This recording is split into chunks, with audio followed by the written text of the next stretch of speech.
और चलिए अब चलते हैं जमशेदपुर, बात करेंगे जमशेदपुर के दोनों विधानसभा सीटों की, पूर्वी और पश्चिमी की, जहां पर एक बार फिर से दावेदारी देखने को मिल रही है। और बीते दिनों पीएम के दौरे ने इन दोनों सीटों पर दिलचस्पी बढ़ा दी है।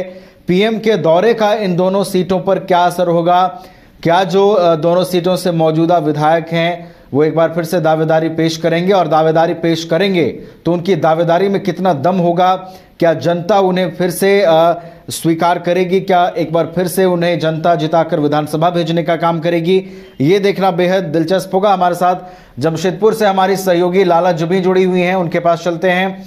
लाला जुबी, पीएम का दौरा हुआ 15 सितंबर को और कहा यह जा रहा है कि जमशेदपुर के दौरे के साथ बीजेपी ना सिर्फ जमशेदपुर के दोनों सीटों को साधने की कोशिश कर रही है बल्कि पूरे कोल्हान को साधने की कोशिश हो रही है।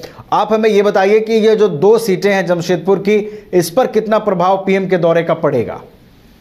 बिल्कुल नवीन, जिस तरीके से देखा जा रहा है कि आगामी विधानसभा चुनाव को लेकर के ही जो है यहाँ पर पीएम नरेंद्र मोदी का यहाँ पे आगमन होना तय था, क्योंकि जिस तरीके से देखा जा रहा था कि पिछले चुनाव में जो विधानसभा चुनाव हुआ था तो उसमें 14 के 14 जो है पूरा कोल्हान में जो है विधानसभा जो है वो है ना यहाँ से बीजेपी पूरी तरीके से हार गई थी। तो इसके बाद अब कहीं ना कहीं इस पूरे कोल्हान पर जो है प्रधानमंत्री नरेंद्र मोदी का जो नजर है और कहीं ना कहीं बीजेपी चाहेगी कि फिर से इस बार वापसी करे। तो इसको लेकर के पहले से ही तैयारियां जो है और रणनीति जो है वो भारतीय जनता पार्टी के द्वारा की जा रही है, जहाँ पे देखा जा रहा है कि लगातार एक पे एक जो है वो है ना यहाँ पे काम कर रहे हैं, जिसकी वजह से फिर से विधानसभा चुनाव में फिर से कोल्हान में पूरी तरीके से भारतीय जनता पार्टी वापसी कर जाए। वहीं पे मैं बता दूं कि जमशेदपुर पूर्वी और पश्चिमी विधानसभा चुनाव इस बार अहम भूमिका निभाएगा। कहा है कि यहाँ पे जिस तरीके से देखा गया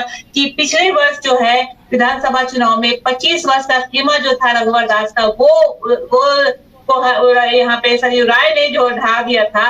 तो फिर से सरयू राय जो है अब है ना यहाँ पे देखा जाए कि इस तरफ से कान पकड़ी है उस तरफ से, तो कहीं ना कहीं वो एनडीए में शामिल हो चुके हैं। कहे कि एक तरह से देखा जा रहा है कि वो यहाँ पर जेडीयू में शामिल हो चुके हैं। जेडीयू में शामिल होने के बाद कहीं ना कहीं इसका जो है असर देखने को मिल सकता है। लेकिन मैं बता दूं नवीन यहाँ पे कि किस तरीके से यहाँ पे होगा आगे का अभी कहना मुश्किल होगा। आगे की रणनीति क्या होगी वो भी कहना मुश्किल है। कहा है कि बहुत जो राजनीतिक गलियारों ने जिस तरीके से चंपई सोरेन की वापसी यानी जेएमएम से भारतीय जनता पार्टी में शामिल हुए, उसके बाद कहीं ना कहीं भारतीय जनता पार्टी चाह रही है कि कांग्रेस के भी कई नेता जो है भारतीय जनता पार्टी में शामिल हो। लेकिन यहाँ पे जिस तरीके से पीएम नरेंद्र मोदी का 15 सितंबर को आगमन होना और यहाँ पे सभा को संबोधित करना, कहीं ना कहीं इसका इम्पैक्ट जरूर पड़ता हुआ दिखेगा।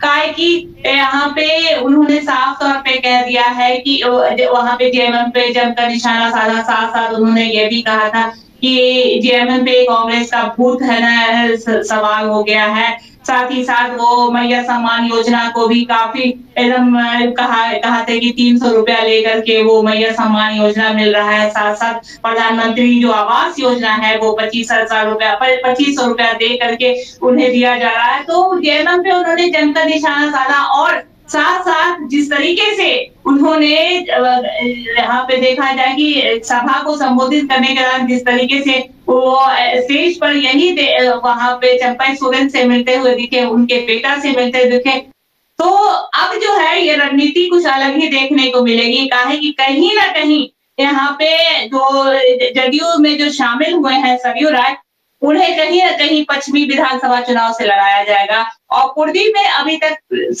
पता नहीं चल पाया है कि क्या होगा, लेकिन पूर्वी से पश्चिमी से जिस तरीके से देखा जा रहा है कि यहाँ पे जदयू से सरयू राय को यहाँ पे लड़ाया जाएगा, वहीं पे दूसरी तरफ जो है बन्ना गुप्ता है। लेकिन अभी कहना मुश्किल होगा कि बन्ना गुप्ता क्या कांग्रेस से चुनाव लड़ेंगे या कहाँ किस से लड़ेंगे, तो ये अभी कहना मुश्किल होगा। आगे क्या दावेदारी जो पेश की जाएगी वो वो कहना मुश्किल होगा। चलिए, तो दोनों सीटों पर कैसी दावेदारी दिखेगी और किन पार्टी से कौन चुनावी मैदान में होगा, ये देखना दिलचस्प होगा। लेकिन राजनीतिक समीकरण जो है वो बिठाए जा रहे हैं और दोनों सीटों पर कौन सा दावेदार अधिक मजबूती प्रदान करेगा, ये भी देखने वाली बात होगी। बहुत बहुत धन्यवाद लाला जुबीन आपका हमारे साथ जुड़ने के लिए और तमाम जानकारियों को साझा करने के लिए।